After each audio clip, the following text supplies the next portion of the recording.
Back in town, Britt meets Sunny at the restaurant's office. Britt worked his magic, and the $1 million found in the deceased judge's bank account will appear to be from Drew Kane. What is Dalton's secret? Emma brags to Gio at the Baden Cafe about how close she is to nailing Dalton. Emma expected Dalton to walk in because she had been stalking him to get his schedule.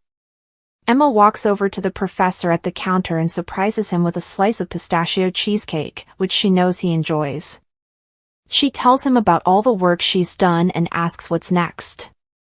He has to tell her a secret. Meanwhile, Charlotte appears and approaches Gio to tell him what happened with Outback and Rocco. So far, she has not located the missing dog. Jason wants answers. Jason walks into Anna's office, where Carly is speaking with the commissioner, and informs Anna that they need to speak alone. Carly asks if this can wait, but Jason insists that it cannot, and that he will find her later. Carly leaves, and Jason asks Anna how long she's known Joss was in the WSB. She is relieved to learn Joss is safe and admits she has known about Joss for a few months and how she figured it all out. Jason insists Anna should have informed him, but she explains that she couldn't because Jack had threatened her with treason. That is why she drew him into Joss' world. Jason describes what she did as manipulation. Anna is aware that Jason loves Joss, but she is an adult now, and for whatever reason, she has chosen this on her own. Anna feels bad for Carly, who was betrayed by Jack, who recruited her daughter. Jason says, "It sounds a lot like what you did to me." Anna can't change her actions and laments how difficult it was to keep him in the dark. Now that he knows everything, will he tell Carly? Carly interrupts a meeting. Carly arrives at Sunny's office and is pleased to see Britt. She then informs Sunny that Jason has returned and she just saw him in Anna's office. Sunny asks what she was doing at Anna's. Carly informs Sunny about the threat she made against Drew and goes to tell Anna before Drew can. Britt believes that was risky and wonders if Carly is covering for Michael. Does she believe he shot Drew? Carly claims Michael is not a violent person, but Drew will ensure Michael is arrested for his shooting in order to reunite Willow with her children. At the hospital, Liz revives Albrecht with smelling salts. Albrecht laughs because she thought she saw Britta. Britt appears and claims it was not a trick of her eyes. They help Albrecht get up, and she rushes into her daughter's arms. Albrecht sobs, saying she's dreamed of this moment, but how is it possible, and where has he been? Britt says they can discuss those questions later. Dante steps in and says it is probably not a good idea for her to be here. Dante and Britt exchange snide remarks before Nina tells them to take a breather. Nina hugs her cousin and expresses how much they've missed her. Lulu, meanwhile, requests that Liz keep Rocco in the exam room. Britt overhears and asks, "Is Ben here?" Lulu says his name is Rocco, but Dante says he's not Britt's concern. Albrecht and her daughter decide to go to the pharmacy and refill her prescriptions. Lulu stops them and says she wants to talk to Rocco about her return before he sees her.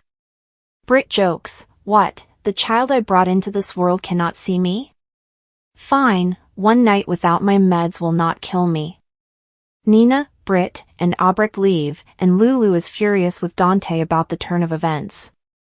Dante says they should be honest with Rocco and learn from their mistakes. Lulu cannot believe what is happening. In an exam room, Lucas stitches Rocco up. Liz arrives to stall the boy's release, as Lulu requests. When Liz sees that the coast is clear, Lucas releases Rocco. Rocco walks away, and Lucas wonders what that was about. Liz tells him to prepare himself. The bridge is back. Lucas disagrees, citing her death and the presence of a body. Liz asks him to remember who her parents are. Lucas thinks he should call Brad, but Liz grabs his phone, which is the last thing he needs back in his life. She believes Brad is already aware of Britt's cover-up and may have been involved in it. He realizes she might be right. In the hall, Rocco reconnects with his parents, and Dante suggests they take him home because they have something to discuss.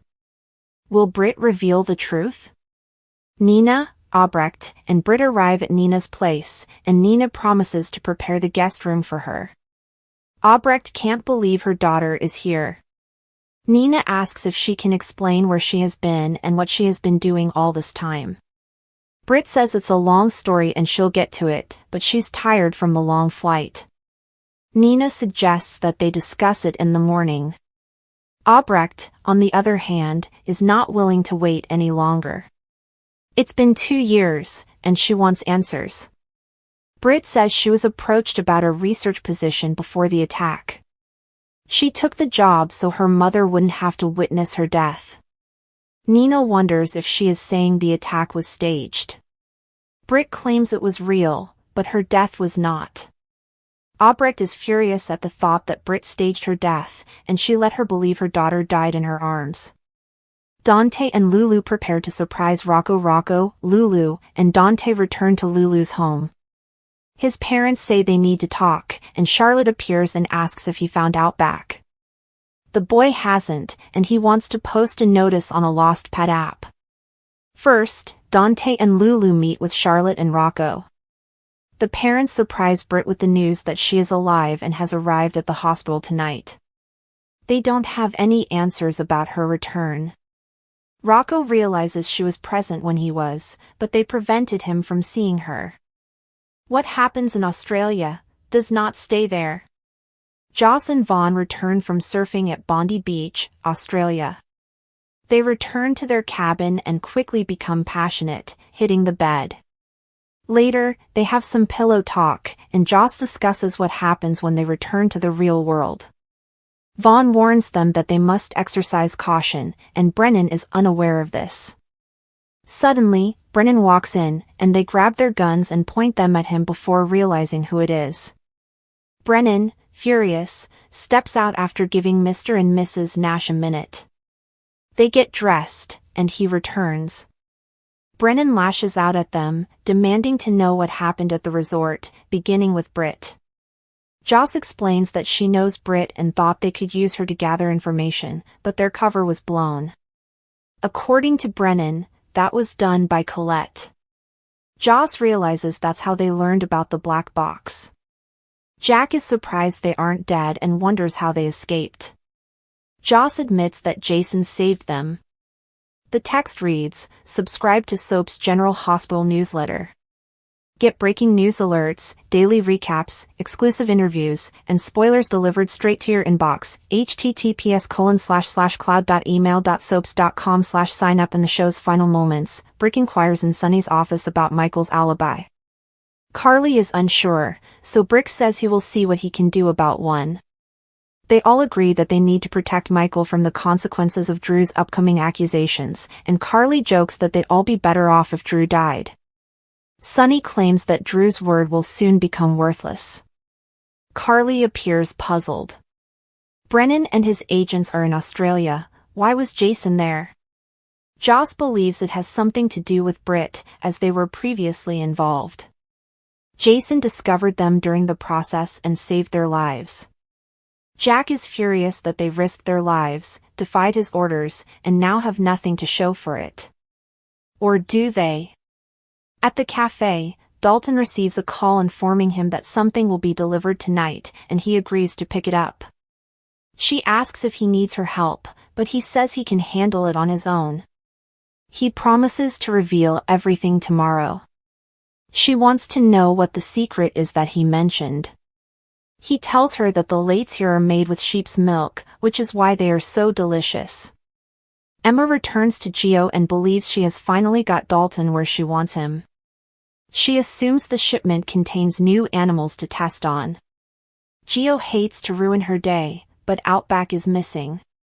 Oh no, is poor Outback in Dalton's laboratory? In Anna's office, Jason admits that he can't tell Carly what he promised Joss. Anna wonders what happened over there.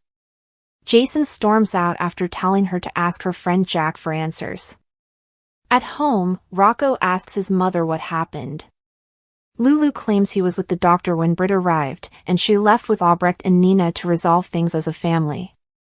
Lulu tells Rocco that they need to take things slowly when Britt returns. The boy responds, "Yeah, sure." Finally, at Nina's, Britt explains that she was in on faking her death because she didn't want her mother to see her waste away. Albrecht is furious with her for impersonating God. Britt asks, "Where did I learn that from?" Britt claims she did this for her. Albrecht calls her a liar and slaps her daughter. General Hospital spoilers for Monday, September 15th, reveal that monster Britt Westbourne will blame Liesl Albrecht, while Drew Kane attempts to conceal evidence. Jack Brennan will also impose a punishment, so let's talk about what's coming up on Monday's exciting episode. For starters, Anna Devane will inform Harrison Chase that Drew is ADA Justine Turner's current problem.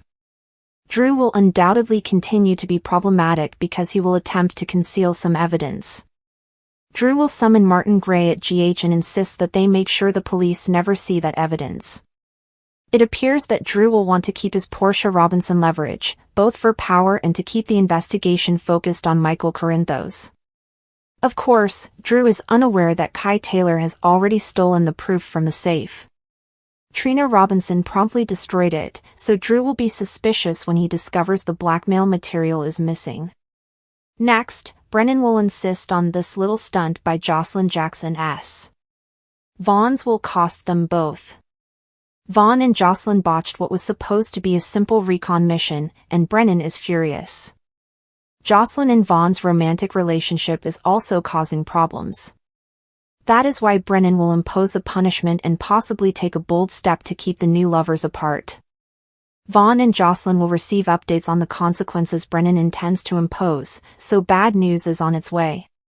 Jason Morgan will tell Sonny Corinthos about what happened in Croatia. Jason will tell Sonny and Carly Spencer that someone went to great lengths to fake Britt's death.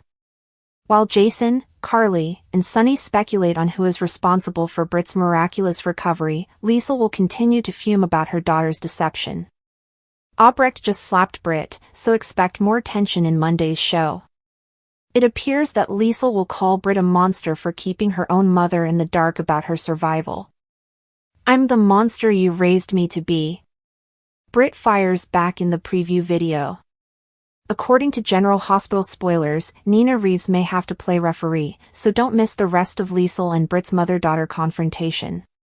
Albrecht stood in the hospital corridor, her usual steely demeanor faltering as she saw Britt walk through the sliding glass doors. The sterile scent of antiseptic mingled with the faint perfume Britt always wore, evoking memories for Albrecht. She had heard rumors about her daughter's return, whispers that had floated through the hospital like ghosts, but seeing her in person was a completely different experience.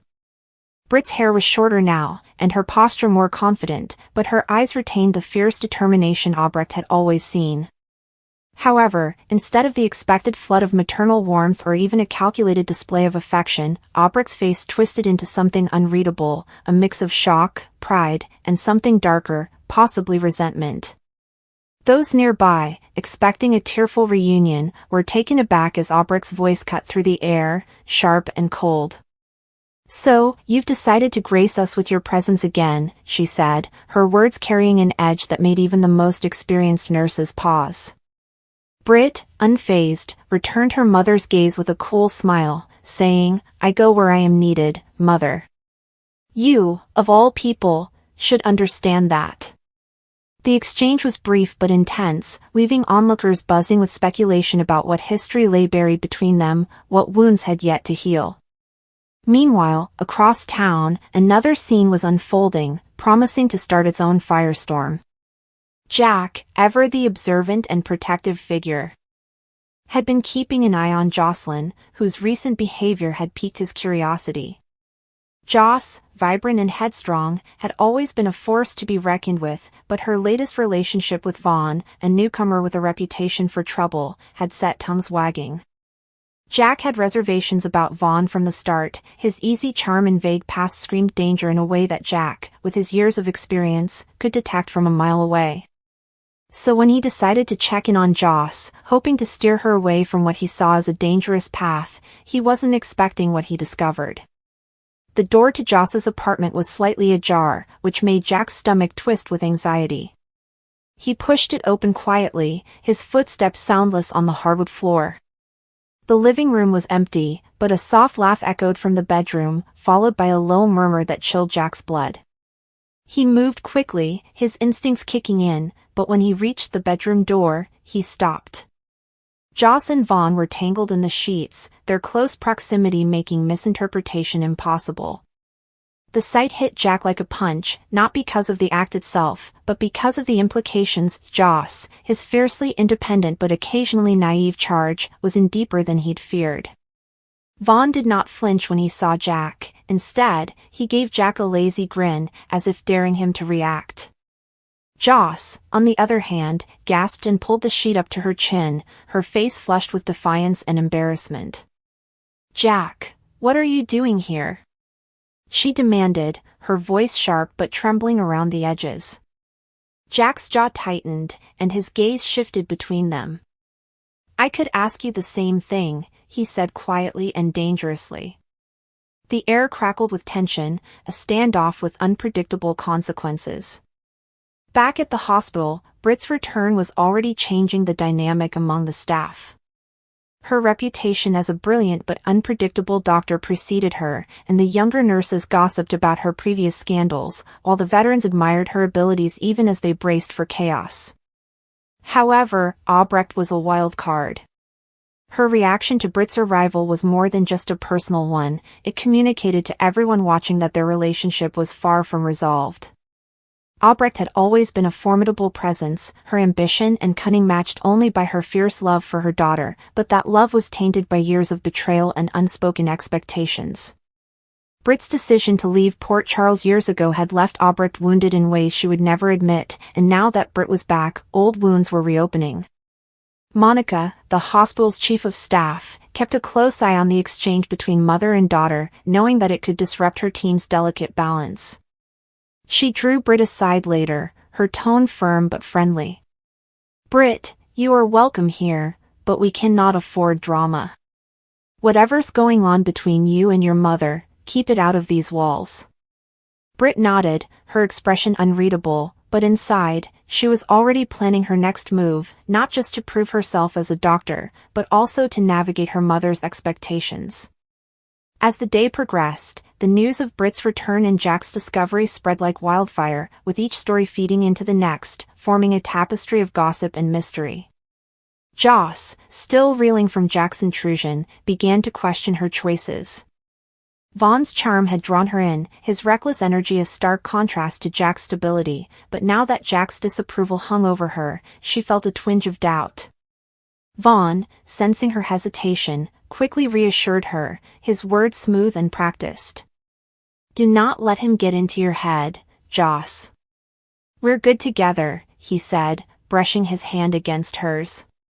But Joss was no longer so sure.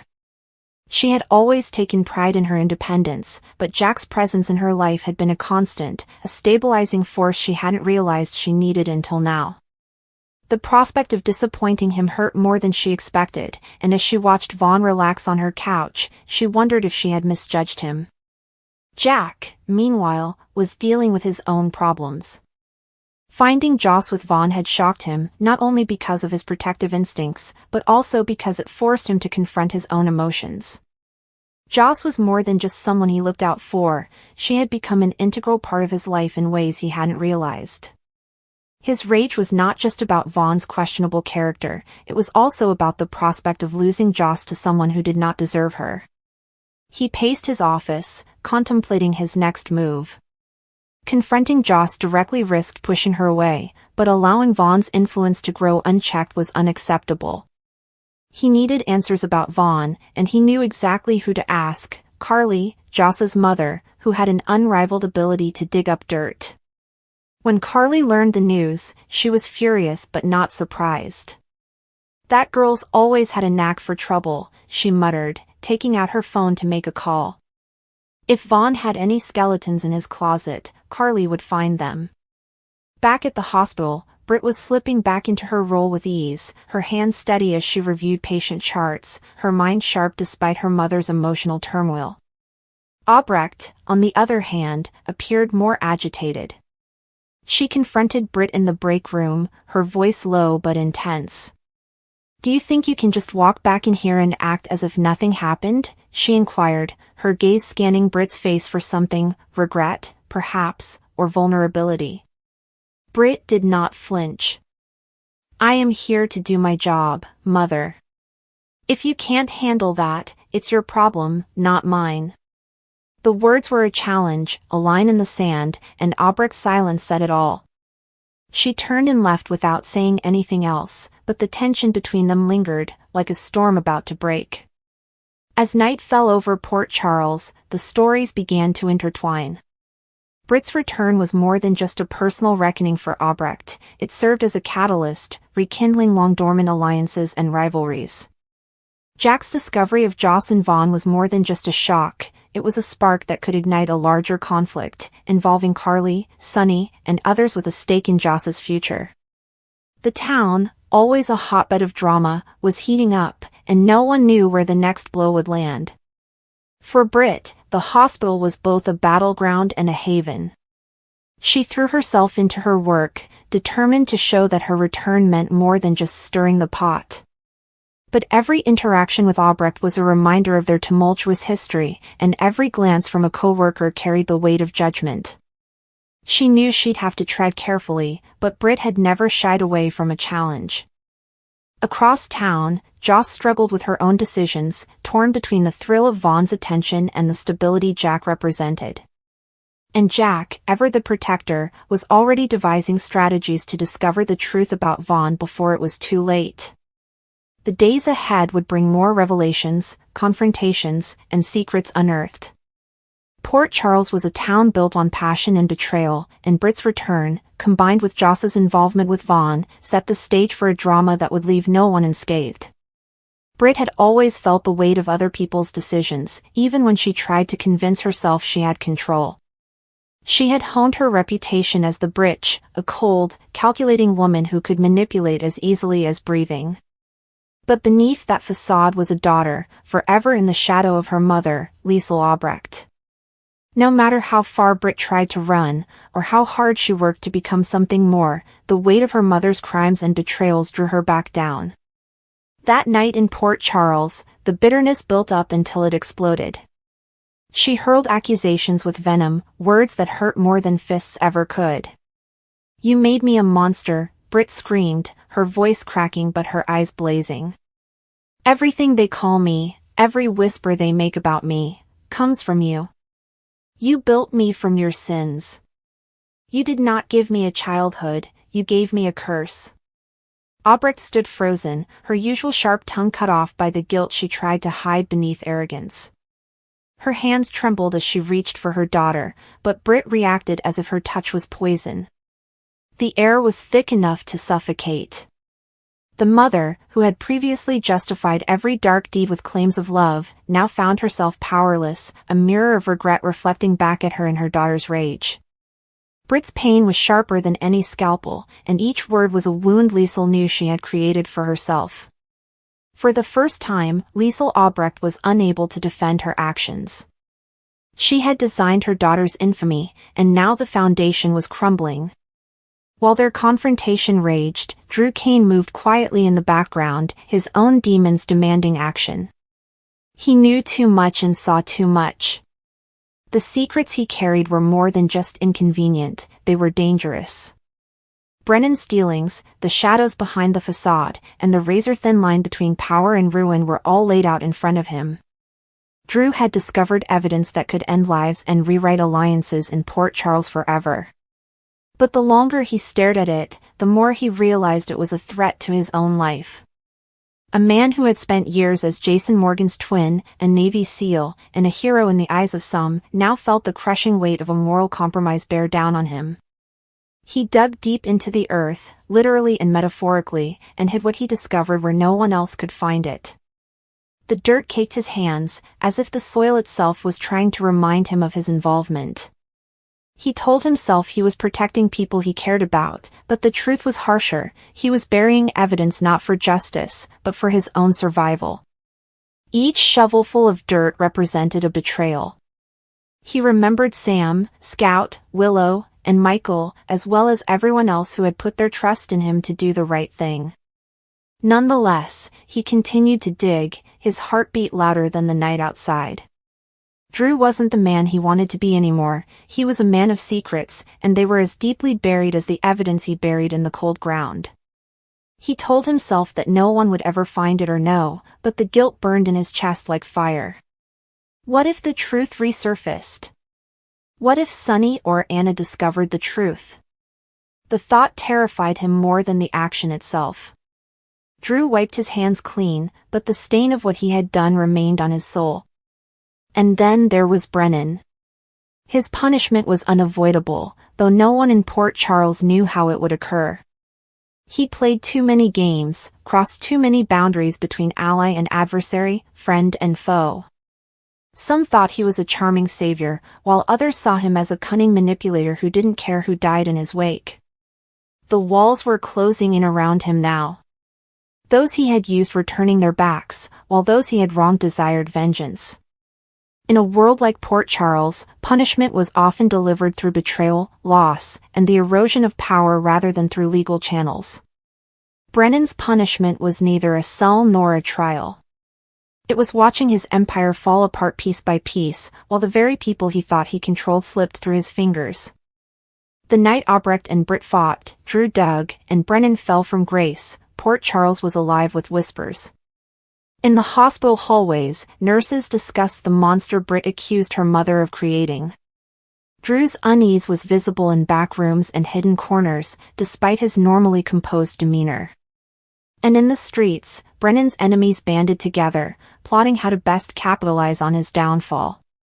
It was a night of reckoning for each of them. Britt's tears finally dried, leaving only exhaustion and a hollow ache. Liesl attempted to console her, but Britt turned away, determined to break the chain that had bound her for far too long.